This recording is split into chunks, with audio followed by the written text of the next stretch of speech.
Hello students, here we have the 12th part of unit number 1, some basic concepts of chemistry.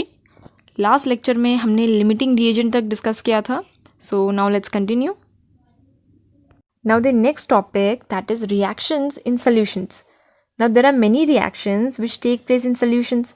So what is solution? Solution actually is something which contains solute plus solvent in it. मतलब solution हम किसे कहेंगे? ऐसी चीज़ को जिसके अंदर solute भी हो और सॉल्वेंट भी हो. Okay, now the next question arises कि किस केस में हम सॉल्यूट किस चीज़ को गिनेंगे एंड सॉल्वेंट किस चीज़ को काउंट करेंगे. सो अब तक जो हम लोअर क्लासेस से डिस्कस करते आ रहे हैं कि if there is anything which is in solid तो उसे हम जनरली सॉल्यूट काउंट कर लेते हैं, and if there is anything which is in liquid so we consider it as the solvent. But this is not the case every time because यहाँ पे you will have to solve the numericals in which जो solute है वो भी liquid state में होगा. So पता कैसे चलेगा कि solute कौन सा है and solvent कौन सा है? So solute जो है ये वो चीज़ होगी which is present in lesser amount. Okay? Solute जो है it is present in lesser amount and solvent is something which is present in excess amount. So solute आपको मिलेगा कम amount में and solvent is in excess amount. अब ये जो solute है, solute that is the amount of solute actually जो किसी भी particular quantity of solvent में present है, solvent में present है या तो solution में present है. ये जो चीज़ है कि amount of solute that is present in some particular quantity of solvent और सोल्यूशन, इस चीज़ को हम रिप्रेजेंट करते हैं in terms of concentration. Okay, so concentration क्या है? Concentration is nothing but the amount of solute that is present in a given quantity of solvent और solution. It is expressed in terms of concentration. अब ये जो कॉन्सेंट्रेशन है, this concentration is also expressed in the following veg. जैसे यहाँ पे we have mass percentage हो गया, देन मोल फ्रैक्शंस हो गया, मोलारिटी हो गया, मोलालिटी हो गया. सो ये सारे वेज है जिसमें हम कॉन्सेंट्रेशन को एक्सप्रेस करते हैं. So let's go through them one by one. The very first is mass percentage. अब mass percentage is what? Mass percentage is equal to the mass of solute divided by mass of solution. मतलब mass जो solute का होगा और mass जो solution का होगा into 100. अब अगर mass है किसी भी चीज़ में तो उसमें हम या तो ग्राम्स यूनिट लगाते हैं या तो किलोग्राम्स हो गया या तो मिलीग्राम्स हो गया, मतलब जो मास वाले यूनिट से हम उन्हें यूज़ करते हैं. सो मास परसेंटेज में आप देखोगे तो मास ऑफ सल्यूट जो है वो भी ऐसे किसी यूनिट में होगा एंड मास ऑफ सल्यूशन जो है वो भी ऐसे ही किसी यूनिट में होगा. सो परसेंटेज है इसलिए हमें उसे 100 से डिवाइड 100 से मल्टीप्लाई करना होता है. So it becomes mass percentage. Okay, अब सपोज यहाँ पे हम बात करें सॉल्यूट की. सॉल्यूट का अगर मुझे परसेंटेज फाइंड करना है मास परसेंट में, सो इसका फॉर्मूला क्या हो जाएगा? सिंपल भाई, amount of salute in grams या तो किलोग्राम्स या तो मिलीग्राम्स, मतलब किसी भी मास वाले यूनिट में, and it is divided by the total amount of solution. And क्योंकि हमें परसेंटेज फाइंड करना है तो we will multiply it by 100. ठीक है, सो ये हो जाएगा सल्यूट का परसेंटेज. अगर हमें सॉल्वेंट फाइंड करना है, सॉल्वेंट का परसेंटेज फाइंड करना है तो उस केस के लिए हो जाएगा solvent percentage is equal to the amount of, यहाँ पे अब हमें सॉल्वेंट को फाइंड करना है तो हम अमाउंट ऑफ क्या लेंगे? Solvent. So amount of solvent ये भी या तो ग्राम्स में होगा या तो किलोग्राम्स में होगा, मतलब किसी भी मास वाले यूनिट में होगा, divided by total amount of solution and that is multiplied by 100. Okay, so ये हो जाएगा सॉल्वेंट परसेंटेज. सो इस तरीके से हम मास परसेंटेज फाइंड आउट कर सकते हैं. अब यहाँ पे let's take this small example. Like suppose हमारे पास है about 10 grams of NaCl. Okay, 10 grams of NaCl है जिसे हमने मिक्स किया है in 90 grams of water, and हमें पूछा है कि हमें mass percentage of solute and solvent find out करना है। सो सॉल्यूट परसेंटेज के लिए हम क्या करेंगे, solute percentage, I'll write the data here. We have 10 grams of NaCl and 90 grams of water. Okay, so solvent का परसेंटेज अगर हमें फाइंड करना है तो क्या हो जाएगा, अमाउंट ऑफ सॉल्यूट, तो अमाउंट ऑफ सॉल्यूट कितना है, ओवर हियर वी हैव 10 ग्राम्स divided by total amount of solution. तो सोल्यूशन बनता है सॉल्यूट और सॉल्वेंट दोनों को मिला के, सो यहाँ पे सॉल्यूट है 10 ग्राम्स एंड सॉल्वेंट क्या है 90 ग्राम्स, तो यहाँ पे इन्हें मिलाएंगे तो टोटल सोल्यूशन कितना हो जाएगा, it becomes 100। So over here the mass of solution, मतलब टोटल अमाउंट जो सोल्यूशन का होगा दैट बिकम्स 100, राइट। सोल्यूशन हम सॉल्यूट प्लस सॉल्वेंट गिनते हैं ना, solute plus solvent, so when you add 10 and 90 you will get 100। सो यहाँ पे अब ये हो जाएगा इंटू 100, सो ये परसेंटेज हमें कितना मिलेगा, ये हो जाएगा अराउंड, ये 100 गया तो इट बिकम्स 10%। ओके, तो सॉल्यूट कितना हो गया यहाँ पे, सॉल्यूट परसेंटेज इज 10%। अब अगर हमें सॉल्वेंट का भी फाइंड करना है तो सॉल्वेंट के लिए सॉल्वेंट परसेंट के लिए भी आप वही सिस्टम फॉलो कर सकते हो, इट इज़ सिंपल, कि जो अमाउंट है सॉल्वेंट का उसे हमने ले लिया, तो amount of solvent is 90 and amount of total solution is what, 100 grams, and इसे हम into 100 कर देंगे, so over here we will get 90%। ठीक है, तो 90% हो गया हमारा सॉल्वेंट। अब इसके अलावा, मतलब इस तरीके से जाने के अलावा अगर हमें एक दूसरा छोटा मेथड फाइंड करना है सॉल्वेंट के लिए, तो सॉल्यूशन हमें पता है बनता है सॉल्यूट एंड सॉल्वेंट को मिला के, राइट। इतनी चीज़ तो क्लियर है कि सॉल्वेंट और सॉल्यूट जब मिलेंगे तभी हमें सोल्यूशन मिलेगा।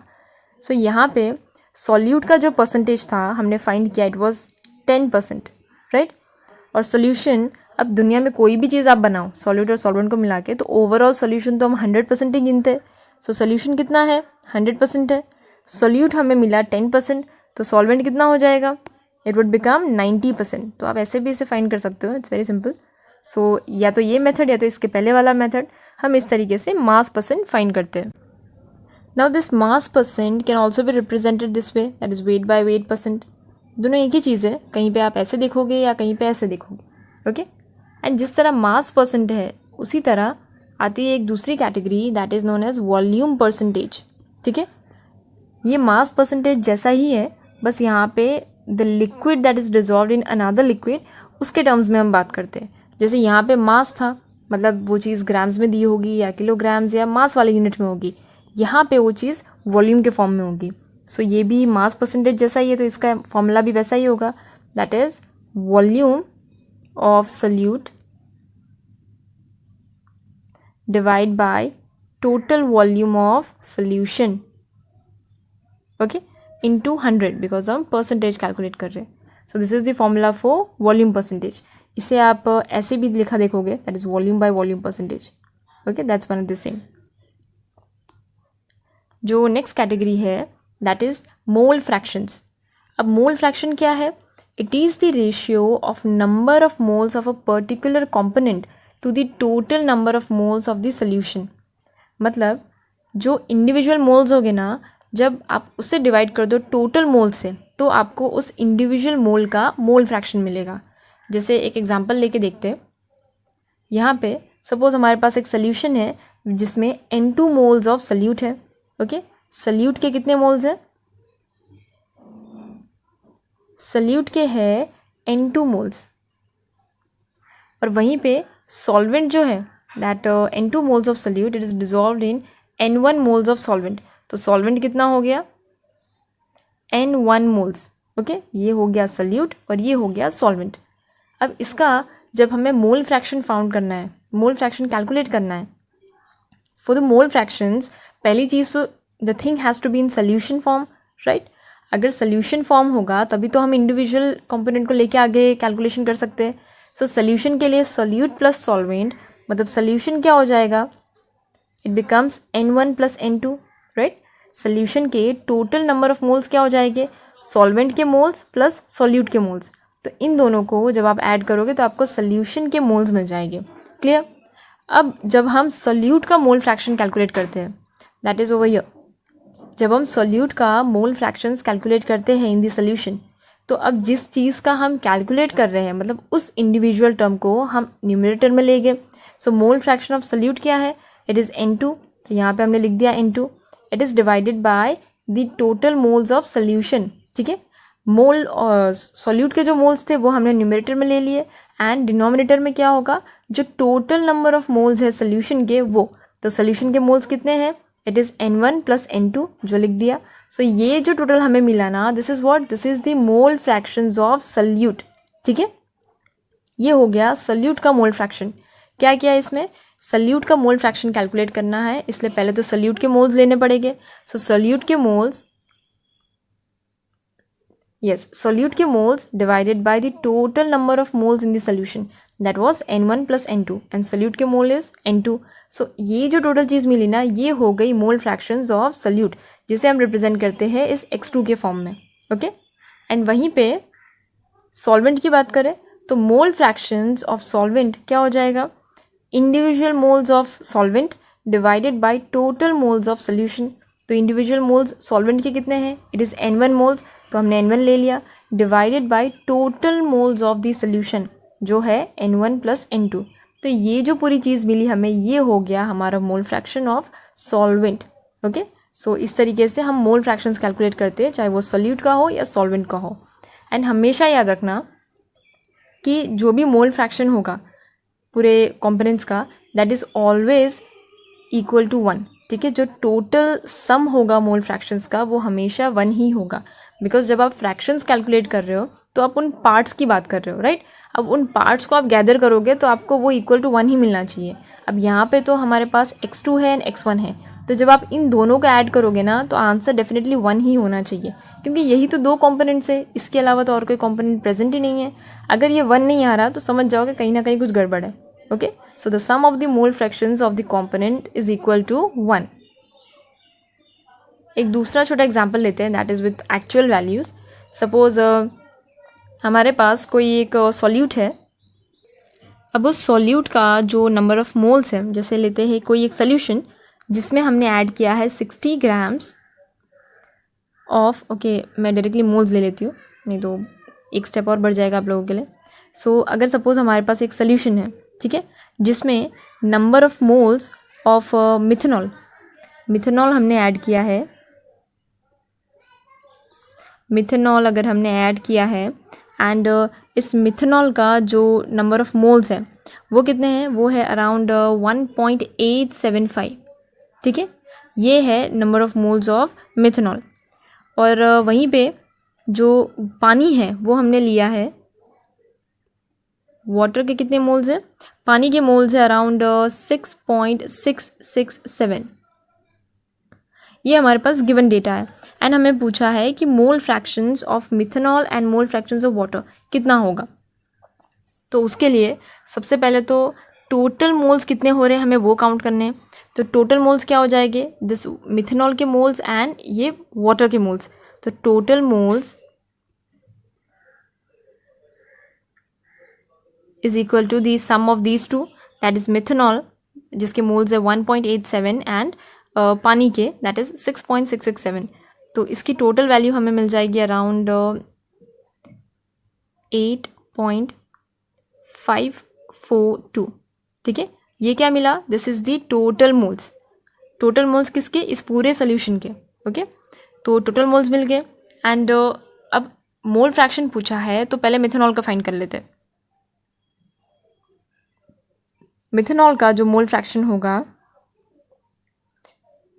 उसके लिए हमें इंडिविजुअल मोल्स पहले मिथेनॉल के लेने पड़ेंगे। So that is how much, it is around 1.875 divided by क्या हो जाएगा, total number of moles of the solution. तो टोटल मोल्स कितने हैं, इट इज़ अराउंड 8.542। तो इसका जो आंसर होगा अप्रॉक्स, जब आप इसे कैलकुलेट करोगे तो ये होगा अराउंड 0.220, ठीक है। 0.220. This is the answer that you will get. That is the mole fractions of किसका? मिथेनॉल का. मिथेनॉल का मोल फ्रैक्शन हमने काउंट किया कैसे? Individual moles of methanol divided by the total moles of the solution. तो हमें answer मिला around 0.220. Okay, ये हुई मिथेनॉल की बात. अब दूसरा जो कंपोनेंट है दैट इज वाटर. तो आई विल क्लियर दिस. अब पानी का जो मोल फ्रैक्शंस होगा that is going to be the individual moles of water. कितने थे? That was around 6.667. ऐसी ही कुछ वैल्यू थी, right? 6.667 that was the moles of water.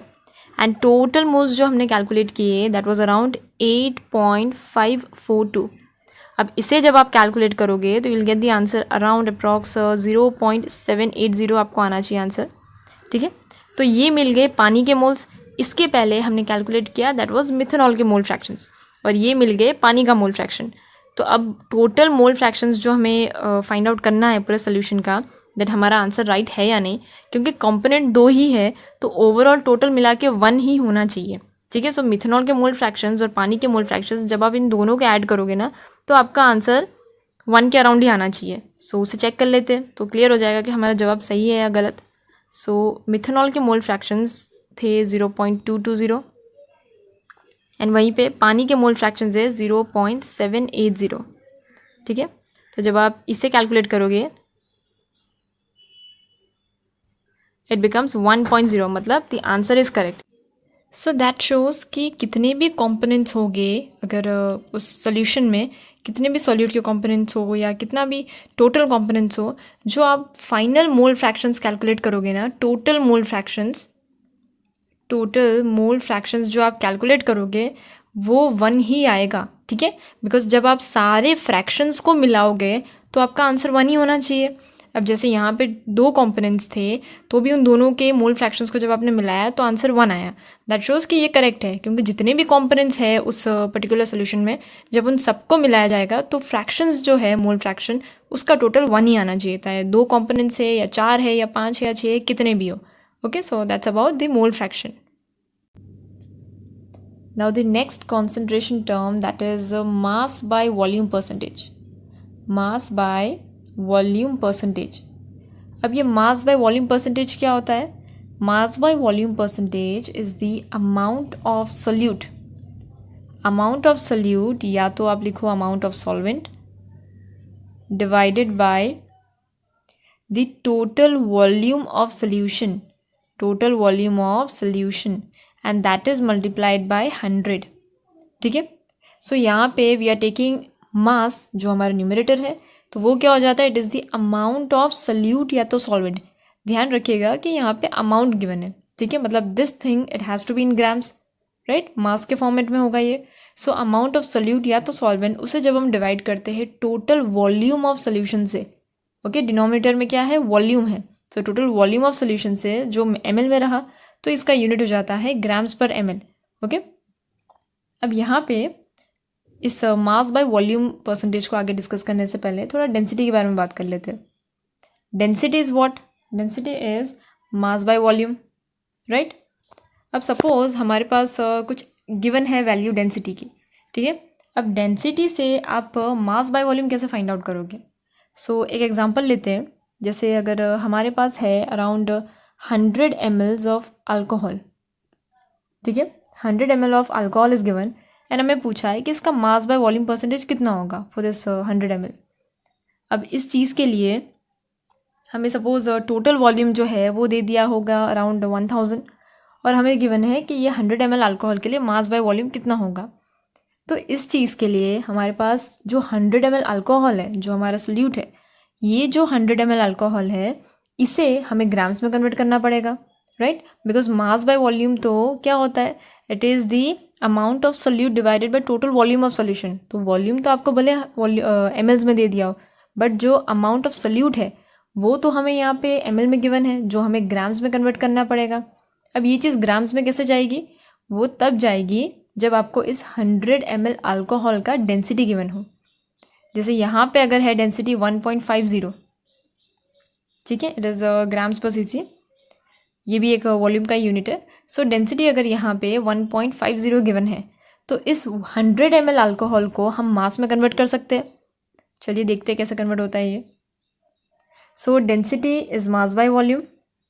अब हमें अल्कोहल की डेंसिटी कितनी गिवन है, इट इज़ 1.50। ओके, तो density is equal to mass, तो हमें फाइंड आउट करना है, हमें इस 100 ml अल्कोहल को ग्राम्स में कन्वर्ट करना है। सो मास हमें फाइंड करना है कि कितने ग्राम्स होगा वो, एंड वॉल्यूम जो है हमें अल्कोहल का वॉल्यूम कितना गिवन है, 100 ml। तो यहाँ से मुझे मास की वैल्यू मिल जाएगी, मतलब जो 100 ml अल्कोहल था वो डेंसिटी की मदद से हमने ग्राम्स में कन्वर्ट किया। सो यहाँ पे जो मास मिलेगा that would be around 150 grams. Okay, अब ये जो 150 ग्राम्स मिला ये किसका ग्राम्स है, this is the amount of salute जो हमें ml में गिवन था उसे हमें ग्राम्स में कन्वर्ट करना पड़ा। Okay, with the help of this density value. So अब हमारे पास अमाउंट ऑफ सल्यूट आ गया इन ग्राम्स। अब टोटल वॉल्यूम ऑफ सोल्यूशन भी गिवन है, तो हम mass by volume percentage find out कर सकते हैं, राइट। सो इस तरीके से डेंसिटी की हेल्प से हम ऐसे क्वेश्चंस को सॉल्व कर सकते हैं जहाँ पे हमें सॉल्वेंट जो सल्यूट जो है वो हमें mls में गिवन है एंड हमें उसे ग्राम्स में कन्वर्ट करना होता है। अब एक दूसरा एग्जाम्पल ले लेते हैं। यहाँ पे we have a solution which has 20 grams of alcohol. ठीक है, एक सोल्यूशन है हमारे पास जिसके अंदर 20 ग्राम्स ऑफ अल्कोहल है and it has 80 ml of water. Okay, so 80 ml of water is there and 20 grams of alcohol is there. अब ये जो 80 ml ऑफ वाटर है इसकी डेंसिटी गिवन है, that is 1 grams per cc। Okay, water की density given है and हमें पूछा है कि जो मास बाय वॉल्यूम परसेंटेज है सॉल्वेंट का वो हमें फाइंड आउट करना है। मास बाय वॉल्यूम परसेंटेज किसका, सॉल्वेंट का, वो हमें फाइंड आउट करना है, दैट इज़ हाउ मच। ठीक है, एंड एक और वैल्यू गिवन है that is the density of solution. ठीक है, आप सॉल्यूट और सॉल्वेंट को लेके जो सोल्यूशन बना रहे हो उस सोल्यूशन की डेंसिटी भी गिवन है, that is around 2 grams per cc. So we have a solution which contains 20 grams of alcohol, 80 grams of water and हमें इस 80 ml of water, इस 80 ml of water की हमें density given है that is 1 grams per cc. Okay, and पूछा है कि mass by volume percentage of solvent कितना होगा, एंड दूसरी जो वैल्यू गिवन है that is the density of solution जो सल्यूट और सॉल्वेंट दोनों को मिला के बन रहा है। सो density of solution is given 2 grams per cc। अब हमें इसे सॉल्व करना है, तो सबसे पहली चीज़ तो जो हमारा सॉल्वेंट है, ओके, सॉल्वेंट हमें गिवन है 80 ml ऑफ वाटर, राइट। अब इस 80 ml ऑफ वाटर को मुझे पहले तो ग्राम्स में कन्वर्ट करना पड़ेगा क्योंकि मास by volume percentage of solvent मैं बिना ग्राम्स के तो फाइंड आउट नहीं कर पाऊंगी। सो इस 80 ml ऑफ वाटर को हमें ग्राम्स में कन्वर्ट करना पड़ेगा। कैसे करेंगे, with the help of density.